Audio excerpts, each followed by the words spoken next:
Also now joining us in studio, we have Mr. X, who was a passenger in a vehicle last Friday night, and on the phone, we welcome to meet the new press attorney, Mark Stevens. Welcome, sir. Thank you. And thanks for taking time out of your Saturday to join us today. Now, what we want to do, I wrote a story that appeared here on Granite Rock last weekend, and then I reprinted it in a slightly changed fashion in my newspaper column here in the Laconia Daily Sun about an incident that occurred at a DWI Sobriety Checkpoint last Friday night in Auburn, New Hampshire. And what we've got is the passenger of the vehicle that I wrote about in the column and on the post with us. And welcome. How's it going? Okay. Good morning, Mr. X. Yes, Mr. X. Not that they did anything wrong, mind you, and I just want to say at the outset that for the folks listening, don't misconstrue anything of what we're going to say as that we in any way condone drinking and driving. That's something that should never be done, and I don't think anybody would disagree with that. So with that, Mr. X, why don't you briefly, because the time flies by, what I'd like you to do is tell us what happened, and then I'd like to have Attorney Stevens perhaps, and feel free to cut in at any point if you've got a question, sir, but I'd like for him to tell us what he thinks about this. So, Mr. X, you're on. Alrighty. It was last Friday night, and I was coming home from Canopy Lake Park with my friend, and we come to a sobriety checkpoint in Auburn, and when we pull up to the officer, she says, "Hi, this is a sobriety checkpoint, and we're just checking for drinking and driving. Have you been drinking?" And the driver said, "No, I have not." And she goes, "Well, have the passenger been drinking?" And I said, "No." She asked us to pull over to the side of the road, and then she asked us both to get out of the car. And Could I ask you a quick question there? Absolutely. Did she ask you how old you were before she asked you if you had been drinking? No, she didn't. Okay. And let's tell, the driver was 19. The driver is 19, and I am 21. Yeah, and the relevance of that is that if the driver is not drinking and the passenger is of age, there's no drinking and not driving is not a crime, at least yet, and so that doesn't establish any sort of probable cause or reasonable suspicion that there was a crime afoot. Now, as a parent of a teenager, I would just interject in here, too, that one of the things that we're aware of is that, like, if our teenager is out with people that are of age and the teenager is driving the vehicle, there can be absolutely no alcohol in that vehicle at any time. That's correct, because then they can be arrested. Correct. So, okay, Mr. X, continue. All right. And so they asked us to step out of the car, and they took the driver to the back of the vehicle, and they put me to the front of the vehicle. They talked to the driver first, and they made her do a little sobriety test. They asked her to touch a pen, and she did that. And they asked her also to follow it back and forth, and she did that just fine. Then they asked her could she search the car, and she said yes, with nothing to hide, and they searched the car. After the first time searching the car, they came right up to me at the front of the car, and they asked me, have I been drinking? And I said no. And they had me do another sobriety test by touching the pen and following the pen back and forth. And then she also asked me, have you been drinking tonight? And I also said no again. And she went back to the car and searched it one last time. Now, didn't the cop keep saying something to you guys as well while this was going on? Didn't they keep asking you something or saying? Yes, they asked me, and they kept saying, if you can just tell us what it is and where it is, this could go a lot faster. And the driver, with a little attitude, said, there's nothing in my car, I'll help you tear it apart. So go ahead, you can search my car. They came up to me, and they asked me for my ID, and when they asked me for my ID, they asked me to empty out my pockets. Also, with nothing to hide, I did so. And they looked at my ID for like quite a while and was making sure that it was me. Mm-hmm. I also was standing on the ground, and I moved dirt with my foot because I was standing on rocks. And a cop was right there to say, what are you trying to hide? And I said nothing, I was just standing here. Yeah, that sure sounds suspicious, yeah. Yeah, and I then also put my hand on my stomach I put my hand on my stomach, and then he said, once again, are you trying to wipe something off your shirt? And I said, no, I'm just standing here waiting. Then after that, the officer went back to the car and started searching it again. and then another officer came over to the back of the car and did another sobriety test to the driver again, which she passed again. And then he came right up to me and did it again to the front and asked me again, have I been drinking? And I said no. And he made me do the pen touch, and I had to touch the pen, and I followed the pen back and forth. And then he went back, and he searched the vehicle also with the other officer. Meanwhile, the car was running the whole time, and the driver asked the cop who was just standing in the back, could you ask the officer who's searching my car to shut off my ignition? He says, no, ma'am, your car is fine. This will only take a minute. After 10 minutes later, she asked again, can you please just shut off my ignition? And he says, well, if you tell us what it is and where it is, this could go a lot quicker. She says, there's nothing in my car. I can help you tear it apart. There's compartments underneath my seat. My seats fold down. And they still search the car. So, at the end of it all, how long were you guys at the side of the road? I was outside of the car, standing on the side of the road for 25 minutes. Wow. Now, does this sound right to you at all, Mark? No, it doesn't. There are several things wrong with this. The first is there's no lawful basis to even ask the passenger to step out of the car based on the information that was available to the officer at the time that she did so. Can I ask him how many officers were there at the scene?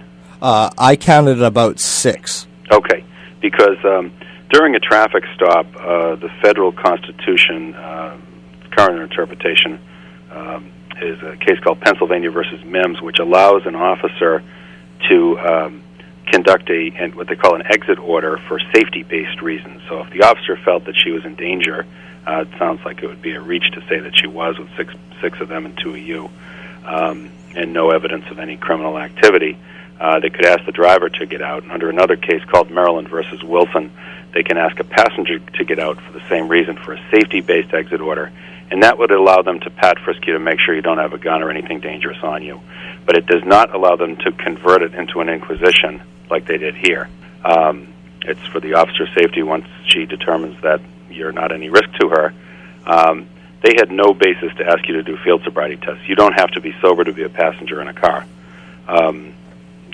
Whether you were impaired or not is irrelevant, frankly, to whether the driver should continue to be seized or whether you should continue to be seized. Yeah, especially where the passenger, Mr. X, is of legal age. I mean, right. My thought is even if he was passed out drunk in the seat. That was the example I was just going to use. If you were hunched over the seat and not to be too gross, but throwing up all over yourself, there's no reason to get you out of the car. And the other thing is the inquisition about tell us where it is, tell us where it is, and the search itself is illegal. If they don't have probable cause to search your car and there's no suspicion that arises during their encounter with you that would cause them to believe that there is something in the car that's illegal, they had no right to search that car at all. And this is what one of the underlying concerns with roadblocks are, apart from the fact that they're just stopping people who've done nothing wrong, is that they convert them into a general criminal investigation.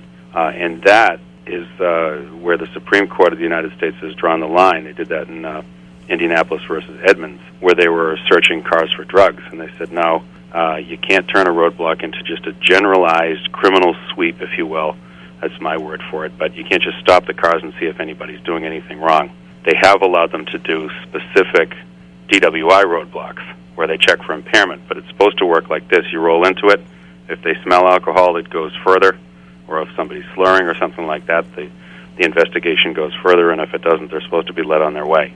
The Attorney General guidelines on this, by the way, the New Hampshire Attorney General guidelines suggest to them that the detention should not be longer than a minute. Now, Mark, what we're going to do is, if you wouldn't mind, we're going to hold over and take a break right now. Can you stay till the other side? Sure.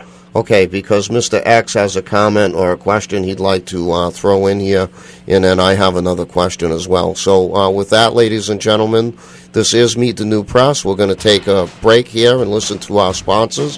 When we come back on the other side, we're going to continue with Attorney Mark Stevens and a passenger who was in a vehicle at a sobriety checkpoint that just seems like the police certainly didn't follow the conventional routine one would find at these. So don't go anywhere. We'll be right back. And we are Meet the New Press. I'm Chan Eddy. We are joined, of course, by Skip and Doug. And we're speaking with Mr. X, a passenger in a car that was stopped at a sobriety checkpoint in Auburn, down near Manchester, and there was some controversy about this. One, the length of time that this sobriety check took place. We're also joined by attorney Mark Stevens. He's a well-known DWI attorney and has been listening in and asking a few questions and offering a bit of advice.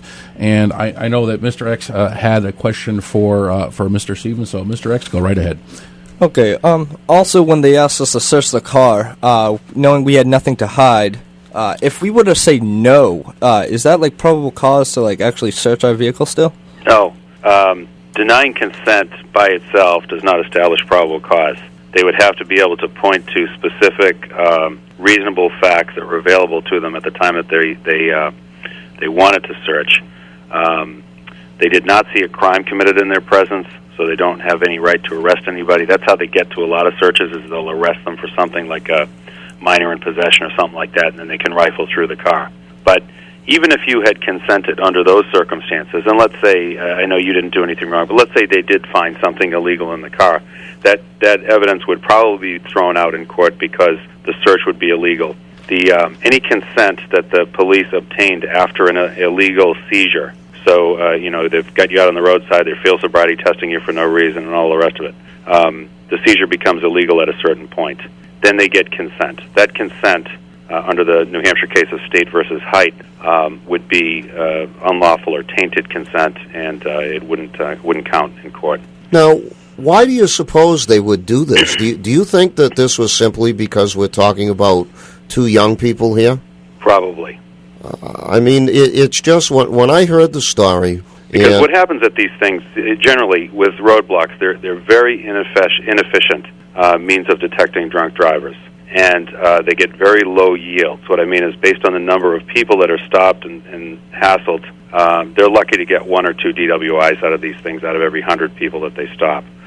Whereas if you're dealing with roadside stops, people who are weaving, crossing yellow lines and things that drunks do, the yield is much, much higher. So they have to justify the funding that they get for these things by making some arrests. So if they're not getting DWIs, they want to be able to get, possession of marijuana charges and minor in possession of alcohols and other less serious things, so that they can say, well, we didn't get any drunks, but look at all this other stuff we found. Mark, this is Skip Murphy, and you're sitting here with 2 engineers in the studio, Chan and myself, and one of the things that we always have to worry about in our professions is what is the cost-benefit ratio, which seems to be very... let's throw that phrase under the bus as far as governmental work is concerned. And you bring out a very important point that I didn't know before, that the roadside stops are only a 1% yield.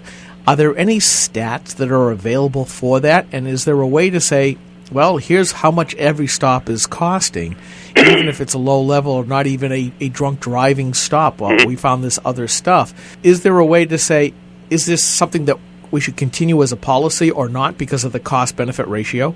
Well, that's interesting. One of the Supreme Court Justice John Paul Stevens, in the leading case on this, Michigan versus Sitz, wrote a dissent, and he said that he wrote something to the effect that not only did it cost a lot, and it was not cost-effective, but it probably had a negative effect on detecting drunk drivers because you're tying up so many police officers in a roadblock that they're not out catching the actual drunks. So picture taking 12 to 16 officers, I don't know how many were working on this particular roadblock, and take them off the 28 bypass and just put them in a downtown area where the bars are letting out at 1 o'clock. And it's not easy to figure out that they're going to get more than 1 DWI because they're trained to look for certain things in a way that a driver is driving. Here what they do is they say, okay, for every 100 cars that rolls in, we just got to hope that one of them's drunk, because if we get a couple of drunks, we'll get more funding next year. And this money all flows from the federal government. I think there's a conception that federal money grows on trees, I guess, because it doesn't come out of a department's budget. But we're all paying for these things. Okay, so basically what a lot of this came down to, in this case, it looks like they were guilty of being young and sober. And in the wrong place at the wrong time. The problem is that the number of wrong places is growing. These roadblocks are cropping up everywhere. And where is this funding coming from? And I'm wondering if this is more the base of this. And, none of us here want to keep drunk drivers on the road. So for those that are listening to us, this is not the point of it. But if there's a more efficient way, and again, 2 engineers here in the studio, if there's a more efficient way of spending the taxpayer money to accomplish the same thing, we'd be all for it. So, again, I come back to, is this a case where this is just, low-hanging fruit for funding? It is, and they're a publicity stunt at their best. It shows everybody taking a bite out of crime and taking DWI seriously, and nobody's saying that they shouldn't take DWI seriously, but this is just simply a horribly inefficient means of catching people. You take that same number of people and the resources, and now they've even got these, at one of the roadblocks, they've got one of these big Batmobiles where they have holding cells and breathalyzers and all the other stuff inside the vehicle. I think they cost close to $500,000. Take all that stuff and put it into extra patrols at certain times of night when most DWIs are arrested. And there's no way you wouldn't get a much, much, much higher arrest yield. No. In better cases, because think about the case when it goes to court. And there's an officer testifying about driver A who was driving over a yellow line into the oncoming lane of traffic. He almost hit a guardrail. He didn't slow down in time. He screeched his car to a stop. That sounds like erratic driving, and it is. And picture the testimony about a car rolling into a roadblock. The driver rolled up. He stopped on time. He rolled his window down on time. It's a different case, and it's a better case. A roadblock case, frankly, is a better case for the defense in any case. Now, the thing that it's interesting that this happened to Mr. X, in that they were able to get in contact with me, because where I work, we're a bunch of avid newspaper readers, and we've been reading about, here in the Lakes region, vacation area, these various sobriety checkpoints that they've been conducting throughout the region in the summer. Yes. In the lunchtime talk is, oh yeah, look at this, DWI checkpoint. They got 1 drunk, 7 faulty equipment, 2 possession, 3 people wanted for a bench warrant. Yep, someone's got a warrant because they didn't pay a speeding ticket, sure. Exactly, and in the term that you used, a sweep, is really, in my mind, exactly what this is. And yes. I just don't understand in a state that has so much trouble with real ID and with the Patriot Act and all that the residents would tolerate this sort of behavior, because I've got to believe that what happened to Mr. X and the driver is not, they can't be alone in this circumstance. No, they're not, because one of the things that I get when I'm challenging a roadblock from the state, whatever police department it is that we're litigating with, is they have to give me the number of people that they stopped, and they keep logs of what happened to these people. In other words, Mr. X, it would just show field sobriety tested and released in his case. But the numbers of people that are field tested and released are quite high. So when the police argue that, well, these are just a minimal intrusion, if you're not doing anything wrong, we just check your license, registration, and send you on your way. That's not the case. They're having people step out of their cars, and when you're asked to step out of your car, you don't know if you're ever going to get back into it. Follow the pen and stand on one leg and so forth. That is not a minimal intrusion to the average New Hampshire driver, is my guess. Now, what do you think? I mean, I don't think, Mr. X, you can correct me if I'm wrong here. I mean, I don't think there's any intention to do anything about this, but what do you have a thought, Mr. X, before I get into my question of Mr. Just one thing, that is, when we asked, we were just polite, and we respected, the officers, with the respect that we wanted to get, but it seemed like they treated us, different just because we were younger. And when I was out of the car and, they were questioning me, it felt like I was guilty before, proven innocent, not innocent before proven guilty. And I think it was also because of my age and, the driver I was with. And I don't think that was fair for, what was done to me just because, I was young. And this past experience has really, changed my opinion on, how cops are supposed to, serve and protect us. Sure, that's understandable. Now, and the thing is that what would, and again, I told you that we weren't going to be asking for free legal advice, but, okay. I've got a neighbor that went through one of these, and his experience was different. He was telling me they rolled through it They answered a couple of questions. They did produce license and registration, and they were offered a survey sheet, and they were on their way in a couple of minutes. But that seems very different than what occurred here. I mean, we're talking two people that lost 25 minutes of their life for no reason. For no reason at all. At a checkpoint. And so, I mean, what would you tell the listeners out there that their response should be if they're in this sort of a situation? Well, the thing with it is that when you're when the listener finds him or herself awash in a sea of blue lights, and they're being demanded to do things, they're probably going to do them, because most people raised to respect and obey law enforcement are going to say, well, I'll go along with whatever they want me to do. I haven't done anything wrong.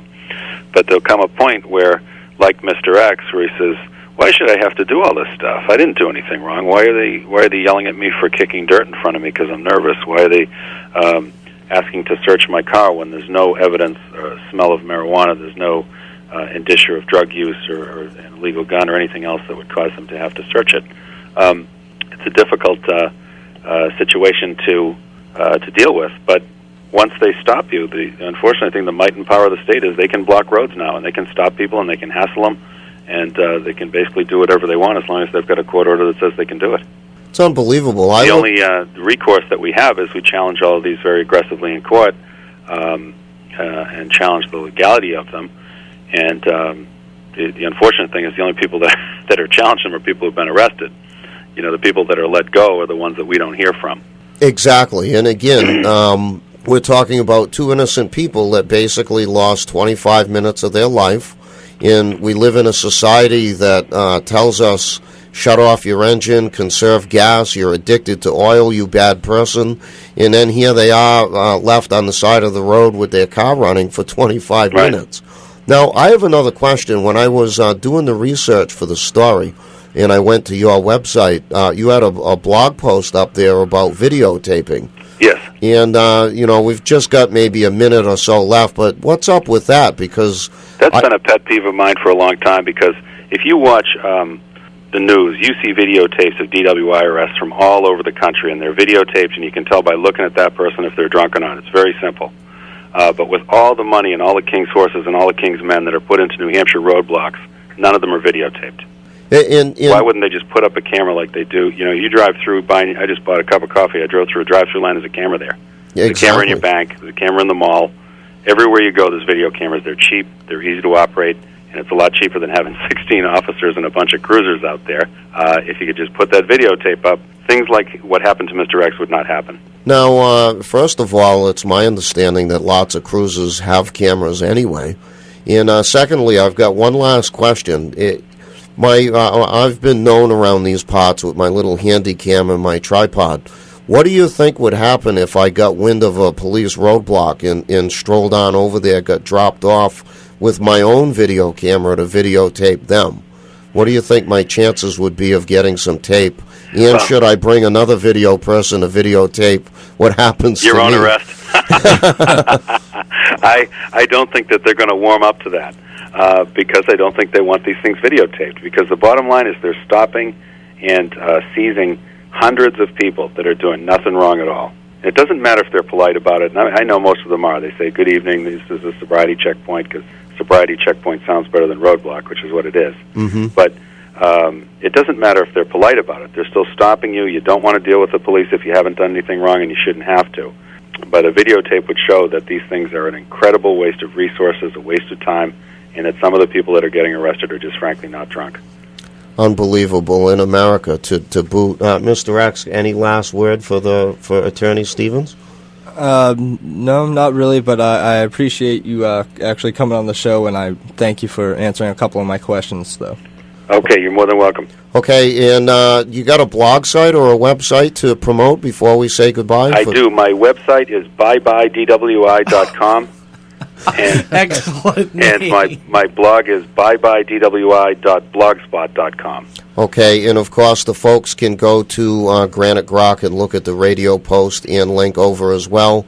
And what we'll do is we'll give you a heads up, Mark, when the podcast is ready, and feel free to use it for whatever you'd like. I found this to be a very fascinating half hour, and I want to thank you for joining us. Okay, thank you for calling. Okay, very good. And Mr. X, you did great. Maybe we'll have you in for your point of view, because I think that the 21-year-old member of society has a different take on life, Skip and Chan, than most likely we do, and I appreciate that as well. So thanks. Well, thank you for having me on.